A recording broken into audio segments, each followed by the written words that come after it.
রোজ একঘেয়ে ডাল না খেয়ে এইভাবে ডালের স্বাদটা একটু পাল্টে নাও, দেখো কেমন লাগে। এক বাটি মুসুর ডাল নিয়ে খুব ভালো করে জল পাল্টে পাল্টে ধুয়ে প্রেসারের মধ্যে পরিমাণ মতো নুন আর জল দিয়ে ডালটা সেদ্ধ করে নিলাম। তারপর একটা কড়ার মধ্যে সর্ষের তেল দিয়ে ফোড়নে একটা তেজপাতা আর শুকনো লঙ্কা, সাথে দিলাম একটু রাঁধুনি। খুব ভালো একটা গন্ধ বেরিয়ে গেলে অল্প একটু হলুদ দিয়ে নেড়ে চেড়ে সেদ্ধ করে রাখা ডালটা দিয়ে দিলাম। এই ডালটা আবার বেশি ঘন ভালো লাগে না, তাই অল্প গরম জল দিলাম, পরিমাণ মতো একটু চিনিও দিলাম। এবার গন্ধরাজ পাতা দুটো ছিঁড়ে দিয়ে সাথে চেরা কাঁচা লঙ্কা 4-5টা দিয়ে 1 মিনিট মতো ডালটা ফুটিয়ে নিলাম। এখন গ্যাস অফ করে স্লাইস করে কেটে রাখা গন্ধরাজ লেবু 4-5টা টুকরো দিয়ে দিলাম।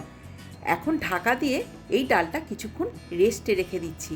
এবার 5 মিনিট পর ঢাকা খুলে দেখো তো কি দারুণ একটা গন্ধ বেরোয়।